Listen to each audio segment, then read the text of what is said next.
Okay, we are back. It's 4th of July. This is a 4th of July episode. Did you know that? I did not. I mean, it's an American Revolution episode. Essentially. Expedition Unknown. I was so motivated by his patriotism, I also decided I would traverse America and go into a cave just so I could be more like Josh. Cody just got back from Minnesota and then didn't even go to the Mall of America. I don't even know what I was doing. His wife's friend Tierney says could be dangerous. Could be. It's a lot of people there at the Mall of America. Tons. But there's a theme park in the middle of it, I'm told. And this is what we fought for freedom for. Exactly. I mean, you owed it to yourself and every Haviland that came before you to go to the Mall of America. This is a failure. Well, other Havilands have been. I know that much. Oh, okay. So your family has been represented at the Mall of America. And the Rockets' red glare. Play ball. Yeah, let's go. Welcome. This is Pop Culture Pastor Watch-Alongs. Mm-hmm. My name is Dave. Cody's here. I am. As you just heard, he's fresh back. He drove 8 hours to make it back today so we could record on this episode. That's what I'm here for. He's committed. He's committed, much like Josh Gates. Yes. Who is also committed to going into places I would never go into, Cody. Most of the places he goes, I would go if I know that there's someone that is an expert at like excavating you out when you get caught underneath. He was safe this episode. I don't know, man. I was getting all the anxiety watching this one, but we'll get to that. We start off, he's in Pennsylvania and they're searching for something called the Doan Gang treasure. That sounded made up to me. I know. This apparently you'd know this if you were in the New England East Coast area. Maybe it's more common knowledge out there, but the Doans were loyalists during the Revolutionary War time. The loyalists would be the people who were loyal to the British. So I will say, if you read the description for some episodes, you might be like, well, this sounds like trash. And if you had told me the Doan Gang, I'd be like, okay, I don't care. But that's why you got to watch the episode. Yeah. Because you'll be like, whoa, this is actually something kind of relevant and cool. And will Josh find what he's looking for? Yes. It's probably the best thing for me that we're doing a watch along this season with it because I can't skip the episode. This might have been an episode I skip because, like you said, I care about the Doan Gang. No, who cares? Who are the Doans? Well, we find out. They're a family of famous traders. You get off my soil. Although, to them, we're probably the traitors. This gets tricky. It is only treason if you don't win. Yeah, exactly right. It's treason. Whoever loses are the traitors, right? Yep. Because if it goes the other way, then the Doans are heroes, and Benjamin Franklin's a dirty traitor. Oh, Ben. So we start off as Josh goes to Newtown, Pennsylvania, home of the Tomlinson farm. And he's met there by Doan Gang historian Annie Halliday, who she seems cool. Doan Gang historian? Is that a real job title? I think we need to start a gang, and then I can be a historian of the gang. What would our gang, the Pop Culture Pastor gang? The PCP gang for short. Yeah, we're knocking over Funko garage sales. Burying Funkos in the dirt somewhere. This doesn't sound safe for the value. You shouldn't do that with Funkos. You got to keep them in cases and preferably in a cooler, drier environment. That's not what we live in. No, it is very humid here. We're in the dog days of summer, but not in Newtown, Pennsylvania. Clearly, this was filmed in the winter, by the way. Yes. There were times where you could see Josh's breath, and everybody was dressed in cold weather gear. But here they are at this farm. that was once owned by John Tomlinson, who's a British loyalist as well. I got confused because they would call, oh, he's a British loyalist or a traitor. Like, it would be easier for me if you just called the traitors traitors. They're the same thing in my eye. In all seriousness, though, if you really think about it, these are people that get caught up in politics. Politics kind of shoves them into the history books as evil, but really in their heads, they were probably just fighting for what they thought was right. They said it during the episode, but it definitely rings true that as much as it was a war between the colonies and England, it was also very much a civil war. Yeah. And so I found myself at times as they were explaining the backstories with the reenactments and all that, I found myself being kind of like, oh, I'm feeling empathy, I think, for these people who, in their eyes, they're British citizens standing up for the crown. You're in the wrong continent for that, buddy. The disdain in Cody's. Yeah, I'm not about that life. Listen here. We speak American because you're in America. Exactly. So they're there and they're going to search for buried treasure, I guess, which is like the premise for half the episodes of Expedition Unknown. And I'm here for it. And then something unexpected happens. Josh makes a call to the Pennsylvania Historical Recovery Services, led by Jim Bon Jovi. That's not exactly his name, but we're like a couple letters off. So I'm calling him Jim Bon Jovi. People, listen to this. You might be wondering, who are the Pennsylvania Historical Recovery Services? Well, it appears that it's 5 dudes in hoodies with metal detectors. People call them up. They come out for free. They find relics for you, and then they give them back so that people can display them and preserve them. They're like the archaeological Avengers of Pennsylvania. I could do this. I have a metal detector. We could be the Kansas Historical Recovery Services Avengers. Exactly. Archaeological Avengers, assemble. I have a metal detector. You have a metal detector. We'll just show up with metal detectors. And when we find the relics, we can take them to the people that own the property, and they go, here you go. These are priceless can tops from the 70s to probably, I don't know, Budweiser, Coors. They're yours to display. Keep them safe. Don't let them fall into the wrong hands. Powerful relics. Very powerful. So these 4 or 5 dudes with metal detectors, and I love how fast they started finding stuff. He's like, we just started. And like literally they just started the episode.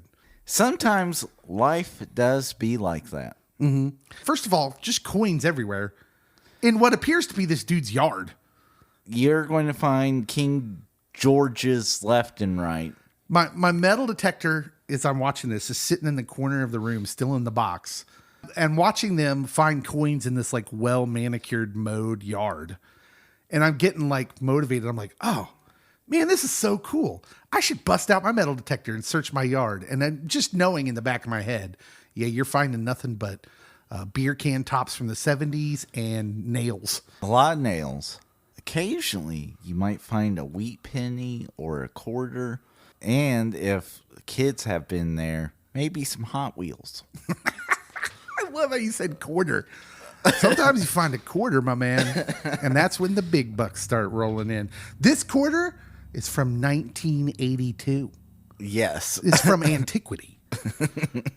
So they start finding coins, like real old coins, right? So they're worn, but then they bring on the expert guy who starts telling you that like the mustache. Yeah, that's right, the mustache. This was a really fun episode, by the way.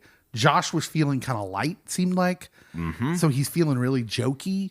And this is when I really identify with him because there are times when people probably think, well, Dave doesn't take anything seriously because I joke a lot. And so I loved Josh in this episode. He was really jokey. And so he starts yelling for the mustache. The mustache comes. He tells them, oh, these coins have King George on them. One of the 4 King Georges. They explain that like if your name is George, if you're a King George, you automatically get to be on money. Did I understand that correctly? I just assumed anyone that was part of the crown got to be on money, but... Oh, okay. I misunderstood it then. I thought it was like, well, if you're King George, you're on the money. And there's been like 4 of them. Well, I think all of them have been on money, but there's distinct markings that will separate the Georges and which direction they face. Well, they were almost like playing cards, right? They're like, oh, well, this King George was facing left. This King George had a sword at his head. No, I just made that up. That's a playing card. Has a 2 by his right ear. Yeah. So that was actually kind of cool. But they find lots of coins, or they find a musket ball that's been fired. That's quite the find. What do you do with all this? I wish they'd say, okay, so you find a musket ball. Is that something you just donate to something? Because that's probably not worth anything. Well, it is worth 0 doll hairs, but it can go on display at a local museum. That belongs in a museum. So this whole section turns out to be just kind of like the intro piece to the episode. They did not find the Doan Gang treasure. No. And unfortunately, our friend Annie Halliday is just really in this very small piece in the beginning to kind of gives us kind of the background, the farm where the Doans were hiding for a while. They find lots of coins, which is kind of cool. We meet the archaeological Pennsylvania Avengers, which is fantastic. I was here for them. Yeah, that was kind of cool. But then we get into the meat of the episode where he goes to the nearby Mercer Museum to meet Clint Flack. Now, first of all, when he rolls up on this place, I'm like, wait, this place is in the States? That's legit a castle. It looks like Dracula should live there. It was so cool where I thought, man, if I was going through Pennsylvania, I would actually try to hit that place. Not physically, though. No, I'm not casing the joint. No, I'm not going to rob them or hit it physically. No, I mean, like I would go see it. I've never seen anything like that in the States. Did you see how big it was? It was gigantic.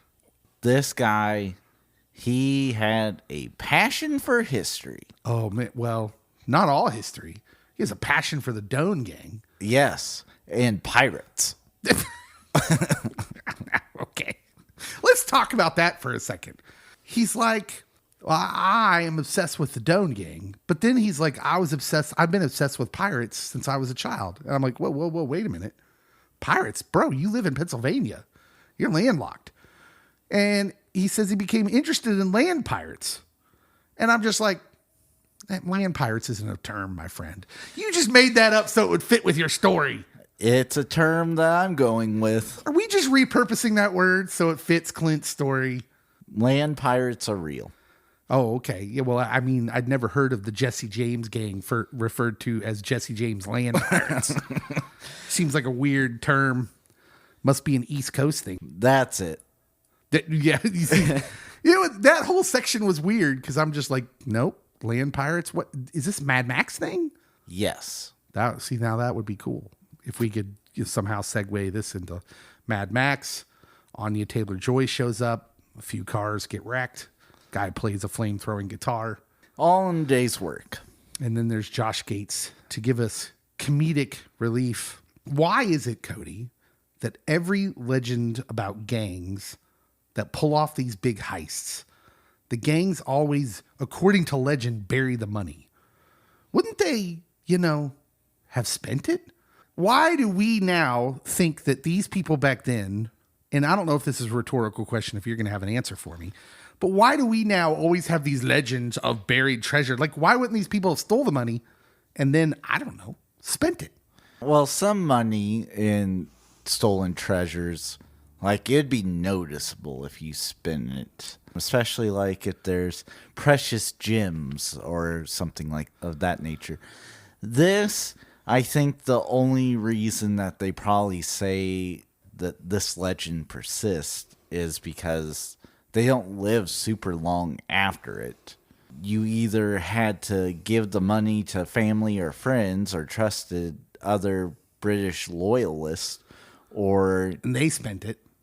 And no one thought twice about it, or you hid it because you were going to use it later. I'm just imagining one of those Doan boys walking into the local Quick Trip and trying to buy a Mountain Dew Code Red with a 1500 Spanish doubloon. Hey, do you have change for this French coin? I like to think they actually sent it back overseas, back to the British Empire, and are like, you enjoy this. We will pay our taxes. So that's the hilarious thing about what we consider treasure here. Is say they did that. Say they sent that small little batch of money from Bucks County, Pennsylvania, back to the crown, and the crown was like, I guess just throw it in the treasury with all the other monies. Like, we're talking a drop in the bucket. It would be hilarious. Actually, we're going to store that in the couch in the green room. Just stuff it down in the cushions. We'll use it on a rainy day. Yep. That is a repetitive thing that happens in these, especially when we're dealing with American gangs. I was going to say James Gang hid their The Dalton wealth. gang. They all. That's all. Yeah. We're looking for their buried treasure. Haven't found one yet, which leads me to believe they totally spent this on Mountain Dew and Hostess ding dongs back in the 1800s, and we're all just still here, sitting here looking for it. I like to think it's actually in your backyard. Yeah, And if you had gone out with the metal detector, we would be sitting on a pile of money. Get behind me, Satan. You're just trying to tempt me to take that metal detector out of the box. So they find this cave, and I'm going to say cave while using my fingers as quotation marks. This is like a hole in the ground. This is not a cave. It's a mole hole. I literally went into a cave to prep myself for this. I did go 200 feet down in the ground, though. I'm assuming this was a large area, though. Yes. Niagara Cave. This Minnesota. Oh, okay. That sounds like a real place. Oh, it's supposed to be one of the top 10 caves in the United States. There you go. This was not one of the top 10 caves in the United States. Not yet. This looked like a space that was formed when a bunch of rocks fell together. And so they're going to go down in this cave on Old Man Matthew's farm in Bucks County, Pennsylvania, which sounds like a Scooby-Doo episode. Yeah, I think it was one. And I feel like this cave would have been super searched over the last couple hundred years, but maybe I'm wrong. They're coming from a newspaper article from the late 1800s? Or was it early 1900s? It was in the 1800s. For some reason, I had like 1851 in my head, but I should have wrote it down. Cave has been around for a hot minute. Theoretically, someone could have, except maybe they were like, no trespassing here, buckaroos. It's funny because this is the part of the show where, especially a show like this with Expedition Unknown, like we start recognizing patterns. So it's always this some cave, some buried treasure by this tree next to this creek. It's always something. And there's always the one person who's like really into it, who Josh enlists their help. And they're like, we're going to find it here. And every viewer watching is like, dude, that probably got found 150 years ago. Like there's famous ones all over. It's not just the gangs, because I've heard about it. Coronado's treasure that he left, somewhere in the Sangre de Cristo mountain range that runs from I think New Mexico through Colorado. But you hear about stuff all that all the time. And then once again, I'm thinking, well, why would Coronado just bury treasure randomly? Why would he have left it somewhere? He was not being hunted. 'Cause treasure weighs you down, Dave. We'll come back for that. You put a mark on the cave entry? Oh, you carved your initials in it. Great. Wonderful. So they go down in this cave. And like I said, it's a mole hole. And my first thought is, well, listen, you guys are using this equipment. You got helmets. How did the Doans get down there?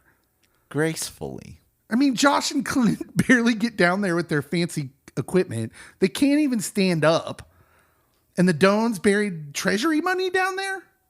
Why? Because it was so easy to get to? Yep. I'm dubious. So they're looking for something, anything, and it's like super gross and muddy. The whole time I'm getting claustrophobia, anxiety watching this. And then he finds like a broken bottle, and the metal detector keeps hitting on it because there's mud in the bottle. He starts scraping out, and lo and behold, there he finds a coin. I'm immediately thinking, oh, well, they spent all the money, and that's all that's left. That's all that's left is this lousy coin in this poor excuse for a cave. I don't know why you're so cynical. I think it's because I'm scared of the cave, Cody. Don't be. That was like, it's crazy. We almost lost Josh in the last episode. The cave flooded, and I'm just thinking okay, hold on. So they get excited about the coin. I don't want to jump the gun here. They get excited about the coin. The coin's from after the Civil War. But then Josh starts digging in the mud in between some rocks. And I'm like, Josh, I don't know if I'd do that if I were you. I mean, it seems like you removed the wrong rock and it's going to be like Jenga. Oh, Dave, be like my friend Plato. Don't be afraid of the cave.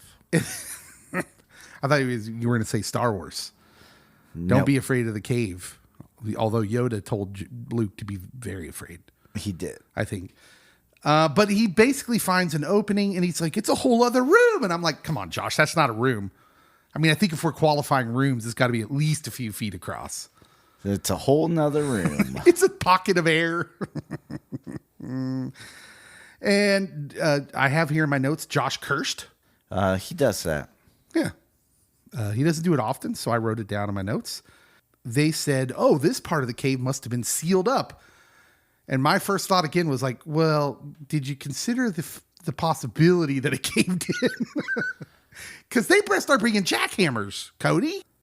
With this being farmland, I wonder if maybe some animals or kids were playing too much around the cave entrance and they're like, we got to seal this bad boy up so that way we're not having to go 50 feet down in the ground. That's a good theory. I hadn't considered that. That's what I'm going with. They wouldn't have known that there had some historical significance. First of all, I should say Frank Lamantina brings in the heavy equipment. You may be like, who's Frank? Well, Frank owns the land.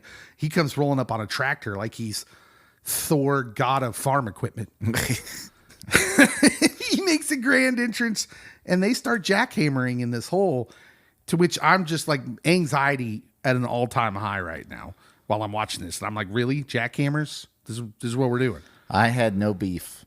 They get through, and this is amazing because the dude gets excited. Our friend Clint gets excited because he finds, oh, there's initials everywhere. And I'm like, these dudes found a makeout cave. Teenagers for eons have been carving their initials here and making out with their boyfriends and girlfriends. There were no hearts. Oh, good call. Maybe that would have been too much work, though. I mean, they are carving it into rock. YOLO is what I say. So they find this cave with all these initials, which sort of does, match maybe the newspaper article. The guy in the newspaper article said he found a cave with the inscription M. Doan inside the cave. He didn't mention all the other inscriptions. I like to think he wrote his initials in the cave because he wanted to be part of something historical. Yeah, and that's when it all started. Teens from the 80s, 1980s, shimmying down with their cave spelunking equipment, putting their initials in the cave, then making out. No? No, nope. All right. Nope. So they find all these initials. M for Moses, and he's like, it's an M for Moses or make out? Who knows? Who could know? And then Clint is obviously overcome with emotion by this point. He's super happy. He's like, I spent my whole life trying to be right here. And Josh is like, you made it. And I'm like, you spent your whole life trying to be in this place? This is a place of death. It's the best moment of his life, Dave. He literally said it. And I'm like, it would be in the top 10 of mine, but I don't know if it'd be number 1. I mean, my man, Clint, do they not even have Texas Roadhouses in Pennsylvania? Come on, bro. They got rolls and cinnamon butter. What more do you need? There's this weird little interlude when they come back from commercial where instead of the Civil War, it's the Cheesecake War, Philly cheesesteak war. Josh declares a tie and that he's eating both of them. Amen, brother Josh. Definitely. It's like, who cares who wins? I get to eat both the sandwiches. That's the only reason I really want to go to Philly is Philadelphia. for an authentic cheesesteak. Yeah, I want to try cheese steak Not for the Rocky statue and the Rocky statue. I want to do those two things. or like any of the other historical things in the city, the sports teams. Freedom Hall? Nope. Don't care. Rocky statue and cheesesteaks from the big places. That's what I want to do. After that, deuces. I mean, I would just like to hang out with Josh. Like, what's it going to take for me to be on Expedition Unknown as Josh's like co-adventurer? But all I really do is go so I can eat at the places. And then stand up outside the cave being like, it's not a cave, Josh. It's a hole in the ground. You're in great danger. I wouldn't go down there. Dave, would you like to join us? No. I'll stand up here and monitor. I think you should pitch it. I think it would be amazing. What do you guys think, listeners? Should we pitch Dave as sidekick to Josh Gates, except I don't do anything dangerous and I eat the food? Whenever he goes places, he's always eating or drinking something. I know. It's kismet. It is. We're made to be co-adventurers. Don't worry. I'll bring you on like the third sidekick on that, like, every fourth episode of Batman, where like one of the other Bat family joins along in the quest. Batgirl. You'd be like Batgirl. Thank you. Nightwing. How about Nightwing? You're the Robin that's grown up and left the roost. Yes. And we bring you back every once in a while when it's necessary. As long as I'm not Batmite. That's good. So, in the end, our guy Clint has a whole other cave that he's got to finish digging out and finding. In all seriousness, I've kind of had some fun with Clint, but the implication is that he'll be digging this thing out his whole entire life. That this is his life's work and he loves it. He has found an archaeological site. Good for him. Good for him. But that's where the episode ends, and where a lot of episodes end of Expedition Unknown. They find some cool stuff. There's a cool new wrinkle or opening in the search for whatever it is they were searching for, but it's still beyond Josh's reach. I really think they should contact Bono and see if they can use I still haven't found what I'm looking for. Yeah. At the end of these episodes. You know where the streets have no names? Where there are no streets and little moleholes. And you're going to die from a cave-in. No risk of a cave-in with that small of a cave. That's a song by you too. No risk of a cave-in. Okay, so this was a fun episode, I thought. It's time to pick one of Josh's one-liners from the episode. So I know you definitely will pick the other one, so I'll pick this one. Okay. Because there was two that yelled pop culture pastor. When Josh Gates is on the four-wheeler following Clint to the site, he describes Clint as a Mario Kart enthusiast. That was amazing, yes. And I'm like, yeah, you get me. Because I literally described myself as that earlier in the week, describing my driving with my lawnmower. Do we think Clint has ever heard of Mario Kart? Yes. Oh, you think so? Oh, yeah. I mean, it seems like as a kid, he was awfully obsessed with land pirates. He was probably into Zelda, and so just being around that, I think he would fall into like knowing of Mario. Yeah. There were a couple lines that I really enjoyed. Right at the beginning of the episode when he's talking about Washington's crossing the Delaware and he's reenacting it and he's a guy in the boat and he's wearing all the colonial gear and he says, "Worst Christmas ever." Okay, so that wasn't the line that I had in my head for you. No. This isn't the winner. I'm Okay. just giving you a couple that I enjoyed. That was one I enjoyed because it also reminded me of the meme where Americans are the kind of people that will cross a frozen river on Christmas Eve to kill you in your sleep. This is true. Or to avoid using a kilometer. When they're on the farm, he said this field is producing more coins than most slot machines. I got a good chuckle out of that one. Accurate. But to my favorite, obviously, was when he, as an expression, when they found the new cave opening, said, "Oh my goonies!" Yep. As soon as he said it, I'm like, that's Dave's line. All I can imagine is Martha Plimpton, who played one of the girls in that movie, going, "Josh, God put that rock there for a reason, and I don't think you should be moving it." That was all I could think of. And I really meant it. It was like, I don't think you should move that rock, Josh. I was like, keep moving it. You might find a pirate ship down there. And again, the theme of land pirates just works, doesn't it? It does. All right. So that was the third episode of this season of Expedition Unknown. I enjoyed this episode. I did too, even though it wasn't like something big and super famous. Yeah, it was kind of nice after the whole Alexander 2-part episode. I kind of enjoyed the smallness of this episode. It was actually kind of a shorter episode too. I think it was only about 40 minutes or so.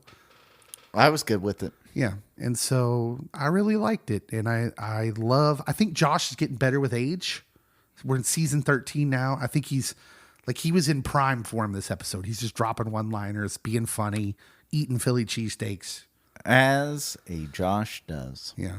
So what did you guys think of the episode? Did you enjoy it? What were your favorite one-liners? And are you also obsessed with land pirates? Let us know on the social media posts for this episode. And we will join you again next week on Pop Culture Pastor Watch-Alongs for episode 4 of season 13 of Expedition Unknown. We'll see you next time.